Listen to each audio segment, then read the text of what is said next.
Assalamualaikum warahmatullahi wabarakatuh. Pada kesempatan kali ini, saya, Dr. Faidah, ingin membahas tentang pulp protection yang meliputi liner, basis, dan varnish.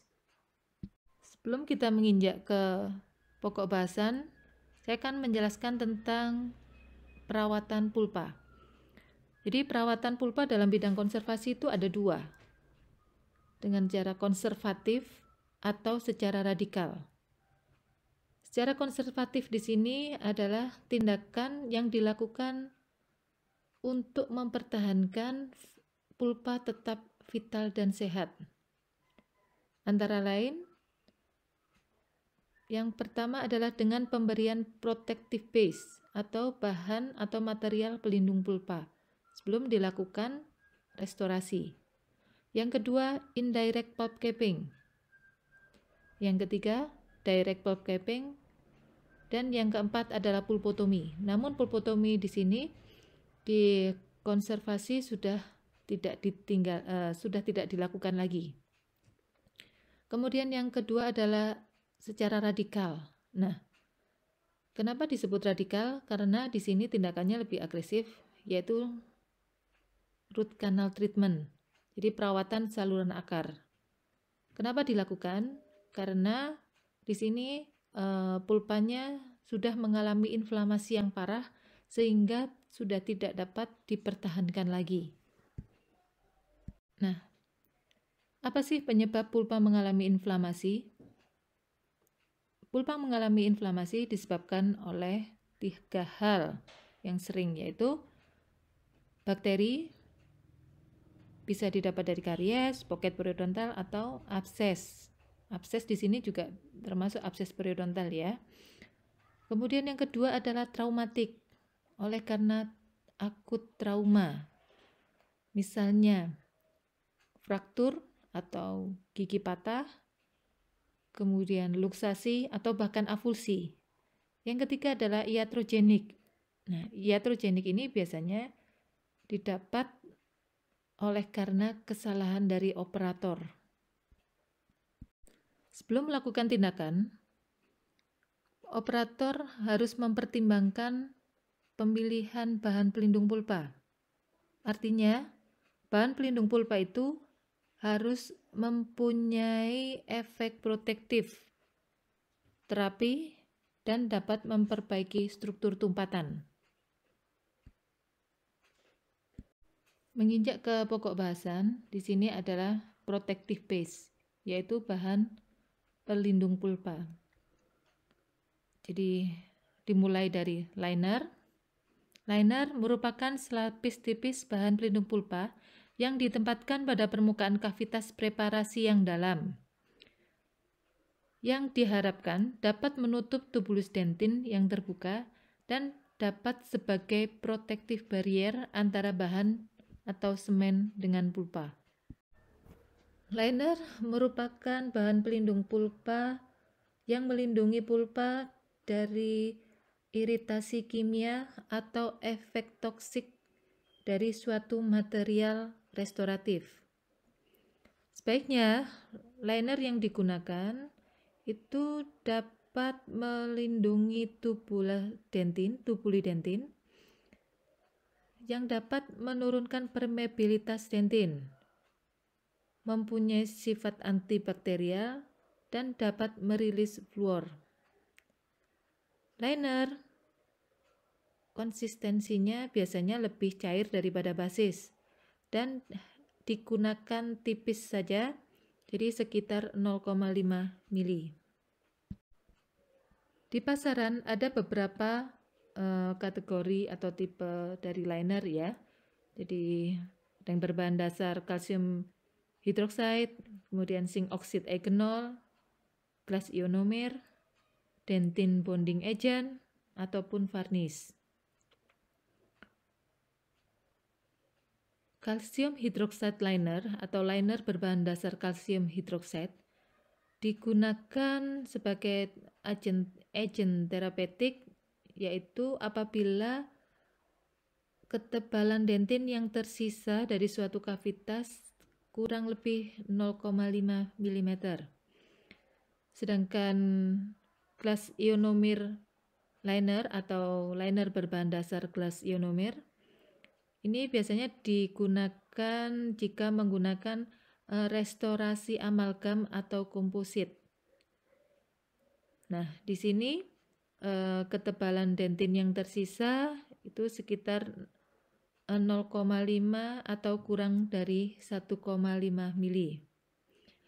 Liner tidak dibutuhkan jika ketebalan dentin masih lebih dari 1,5 mili.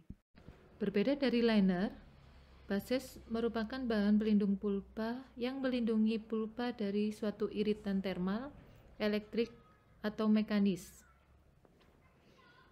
Basis juga dapat membuat preparasi yang ideal pada kavitas yang dalam. Juga digunakan untuk memperbaiki struktur tumpatan. Macam dari basis antara lain zinc fosfat semen, zinc polikarboksilat semen, zinc oksid eugenol, gelas ionomer, dan derivatnya. Menginjak ke varnish, jadi varnish merupakan atau suatu resin sintetik atau alami dalam suatu pelarut organik.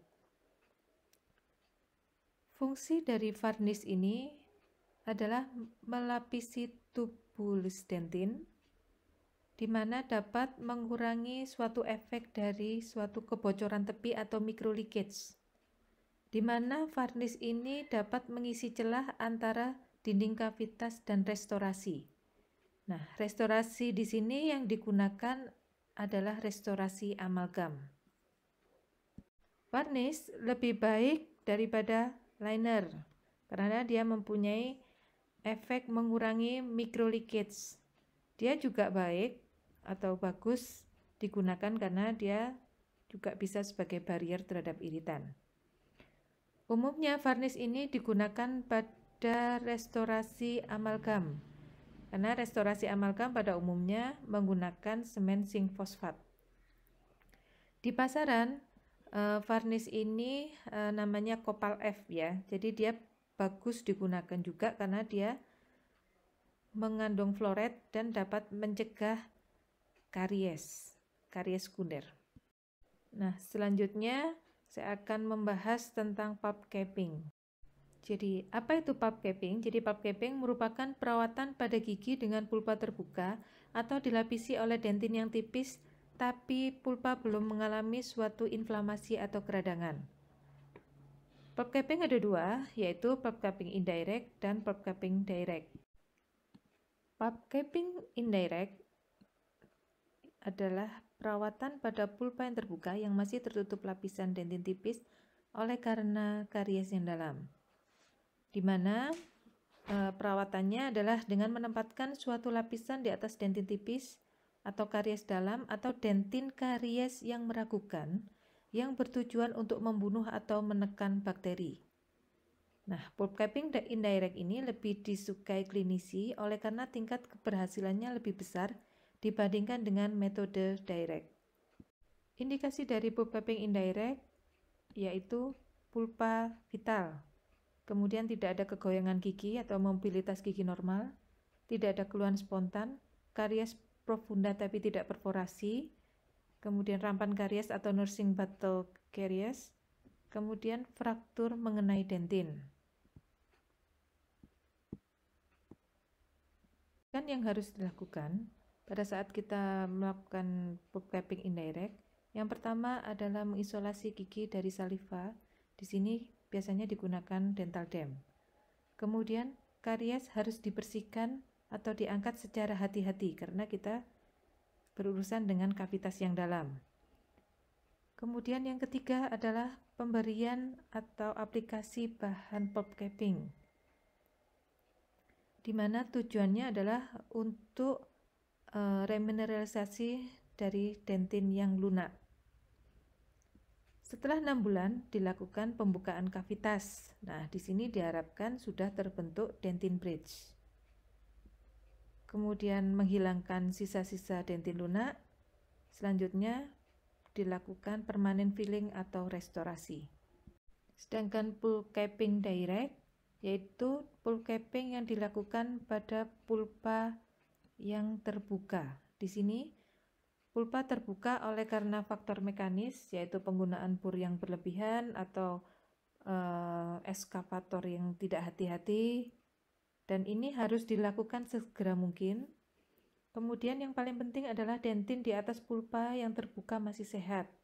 Indikasinya tentu saja pulpa masih vital, kemudian terbukanya pulpa oleh karena pengangkatan dentin bukan karena karies, kemudian tidak ada keluhan spontan. Indikasinya adalah tidak adanya pus pada pulpa yang terbuka, perdarahan yang banyak atau susah dihentikan, kemudian sudah terdapat gejala pulpitis irreversible.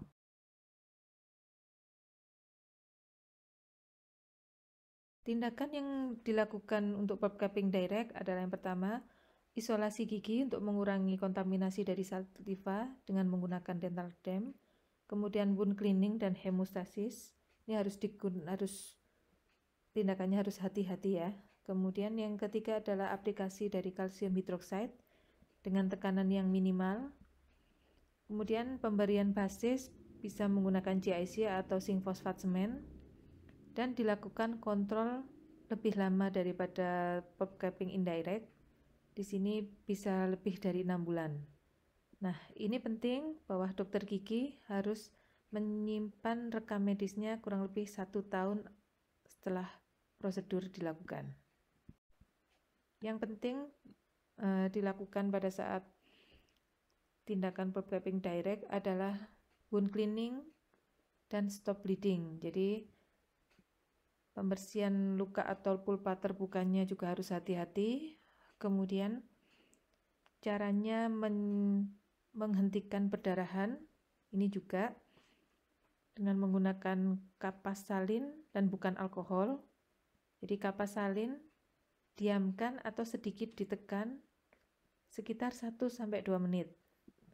Jika perdarahan tidak bisa dihentikan dalam waktu 5 menit, ini sudah suatu kontraindikasi. Nah, namun jika perdarahan berhenti, segera aplikasikan kalsium hidroksida dengan catatan tidak ada blood clot. Prognosa dari suatu pulp capping direct, nih ya, rata-rata keberhasilannya didapatkan pada tindakan pulp capping direct ini lumayan besar, yaitu sebesar 61-96%. Beberapa faktor yang menentukan keberhasilan pulp capping diantaranya adalah usia penderita, kemudian site ya, sisinya, ukuran dari pulpa yang terbuka, kemudian tindakan hemostasisnya, dan penyebab terbukanya pulpa. Nah, bahan-bahan yang digunakan untuk tindakan pulp capping ada beberapa macam, antara lain zinc oxide eugenol. Kenapa digunakan zinc oxide eugenol? Karena bahan ini mempunyai sifat antibakteri, sedatif atau mengurangi rasa sakit, mempunyai sifat antibakteri karena dapat membunuh kuman, namun tidak dapat dilakukan atau diberikan pada pulpa yang terbuka, ya, karena ini sifatnya iritasi. Selanjutnya adalah kalsium hidroksida, di mana kalsium hidroksida ini juga mempunyai sifat antibakteri yang baik, dia dapat membunuh bakteri, kemudian mempunyai pH basa atau alkali, dan yang paling penting bahan ini dapat merangsang pembentukan dentin reparatif. Selanjutnya ada MTA, jadi dia singkatan dari mineral trioxide aggregate. Saat ini merupakan material pilihan sebagai material pulp capping oleh karena dia mempunyai pH yang lumayan tinggi, jadi dia pH-nya lebih dari 11.